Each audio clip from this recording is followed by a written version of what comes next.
The time the bank became a fast food helpline and caused an old woman pain. I worked at the time in the call center of a small local bank. To give you an idea of what I mean by small, there was only 10 of us in the entire call center, including my boss. Because of this and because the bank only had a dozen locations in total, the call center reps all ended up getting a handful of regular customers. Someone would call in and request a specific rep to handle their call. For a small bank, that's no big deal. One of my customers who would only talk to me for some reason or another was an elderly woman I'll call Mary. Mary was sweet, retired, widowed, and approaching 80 years old. She lived alone and I think used the time she called into the bank as a social outlet. One evening, I see her number pop on my screen. I had talked to her enough that I recognized her number on sight. I smiled because Mary was always pleasant, if a bit weird. Me. Thank you for calling local bank. This is OP. How can I help you today? Mary. Oh good, it's you OP. I am so happy it's you. Me, already pulling up her account. How are you tonight, Mary? Everything okay? Mary. Oh yes dear, everything is fine. I just need to know how much is in my account. You see, I really want nuggets. Me. Excuse me, nuggets? Mary. Nuggets, yes. My neighbor is going to take me to a fast food place. I haven't had chicken nuggets in so long. I love them with sweet and sour sauce. Me, well, you have low balance, under $10 in your account right now. Note, Mary lived off of Social Security and this call happened a day or two before her next check would be deposited. Sadly, getting under $10 was normal. It broke my heart, but that's another conversation altogether. Mary, oh dear, I didn't know I was that low. How much do chicken nuggets cost, honey? Me, I'm afraid I don't know, Mary. I would guess a full meal would be about $6 to $8. Mary, well, I don't want the full meal, just the nuggets. Could you find out for me? Normally, looking up fast food prices for a customer would be well outside of my job responsibilities. But when you're asked by an 80-year-old to help her find out the price of chicken nuggets, you just have to go along with it. My call center, though, had an insanely restricted internet. We could access our company website, sites for the Federal Reserve, Kelly Blue Book, and other such sites. Fast food places were not whitelisted. So I placed her on hold and called over the fast food place that was nearest her address, after looking it up in a phone book. A few minutes later, I was back with her. Me, Mary, it looks like an order of 10 chicken nuggets is, whatever price, like $3 to $4. Mary, wonderful. Thank you so much, dear. Have a good night. Now, if this situation had ended here, I would have just smiled and gone on with my life happy that I helped a sweet octogenarian find nugget nirvana. But it continued the following afternoon. Me, thank you for calling local bank. This is OP. How can I help you today? Mary, honey, I'm so glad it's you. Me, are you alright, Mary? You're not sounding too good. What Mary said next is indelibly burnt into my brain. Mary, oh, I'm good, OP. The chicken nuggets gave me the shits. Me, oh, I'm sorry. I started for a moment, unsure of what to say to that comment. I've never had an old woman tell me about gastrointestinal problems before. Mary, it's awful, OP. I was up half the night with my ass glued to the toilet. Oh dear, I haven't had diarrhea like that in ages. Me, stunned silence. Mary, I know it's not your fault, honey, but I wanted you to know that the fast food place on road has very bad chicken nuggets. Nice you helped me. I wanted you to know not to eat there. I don't want you to get the shits too. Me, oh, okay. Thank you for the warning.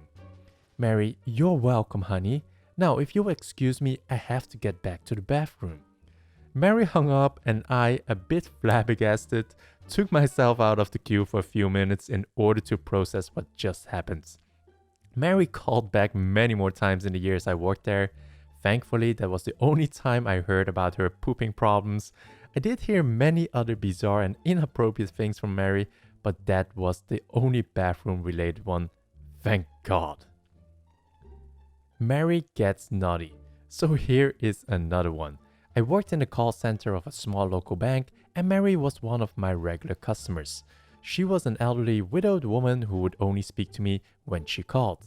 Now, one day I received a pretty standard call from Mary. She wanted to check her bank balance, see if her great-grandson had cashed the $15 birthday check she had sent him, and just chat for a bit. It was a slow day and Mary was a wonderful person, so I didn't mind just chatting for a few minutes. I had no other calls waiting, and thankfully my boss was cool with us giving a personal touch to calls if it kept long-time customers happy. I finished the normal bank-related part of the call when Mary hit me with this. Mary, did I ever tell you, OP, that my sister was also my sister-in-law? Me, no, Mary, I don't think you ever did. How did that happen? Mary, well, you see, I married George, and then a few years later, my younger sister married George's younger brother. So she was my sister and my sister-in-law. Isn't that wonderful? Me, that's great, Mary. I'll bet you two had a lot of fun with that. Mary, oh, we did. In fact, their first date was a double date with me and George when we were still engaged. Me, that had to be a good time. Mary, it was. Went to the drive-in movies, used to love drive-ins, but you know what? While me and George sat in the front, Ted and my sister, the little hussy, were getting it on in the back seat. Me, oh my, that had to be awkward.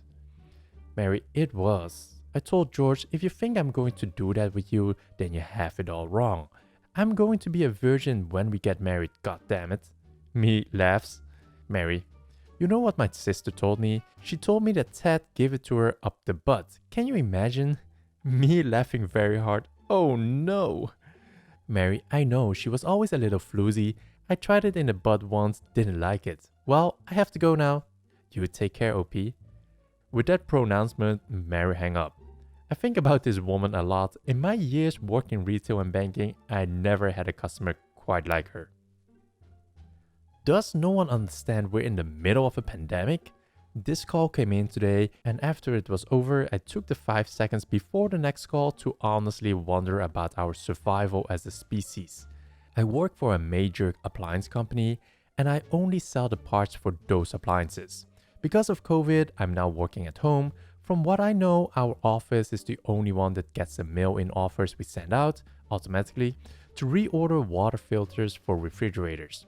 Due to no one being in the office since the end of March, the department that handles those mail-ins haven't been able to process those orders.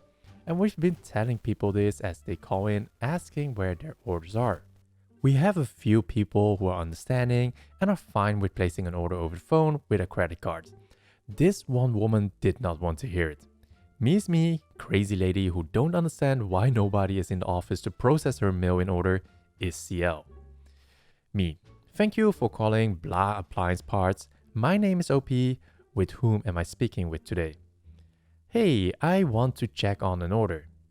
Yes, madam, I can assist. Do you have your order number? No, you people haven't sent me anything. I placed this order at the beginning of July and haven't received anything. Me, okay, well, what phone number did you put on that order? I didn't put a phone number on it. It didn't ask. You people have my check I sent in, and I want to know where my filters are. Realization rainbow sprouts from my head. Me, oh, so this is a mail-in. CL, size, yes. Me, so unfortunately, since we are on a work-at-home situation, we are not able to process mail-in orders. At the moment, the only way we can put in those orders is over the phone with a credit card. CL, I'm not giving you my credit card. Why didn't the fly say that? If you are not going to send out my filters, then send me my check back. Me, unfortunately, madam, there is no one at the office that can do that. You will have to wait until the office opens up for them to do that. CL, when would that be? And how is it that they are not at the office but I'm still getting these flyers? Me, I'm not sure, madam. Those flyers are sent out automatically. CL, this is just bad business. And what do you mean automatically? Someone has to put it in the envelope and send it out. You know what? Just send me my check back and take me off your mailing list. This is ridiculous. I'm never buying another Blah appliance again. In her little fit of rage, she hung up, so I didn't get her information to either take her off the mailing list or send any information to the mail-in team to send her check back when they got the chance to. Like I don't understand how people can be so dense. We're in the middle of a pandemic. Mail is slow. Warehouses are short-staffed, and yes, some places are not able to run at full capacity. Nobody's going to the office and dig through months of oatmeal to find your order and process it. If you really need a filter so bad, either order online, over the phone with an agent, or if you want to risk it, go get one from the store.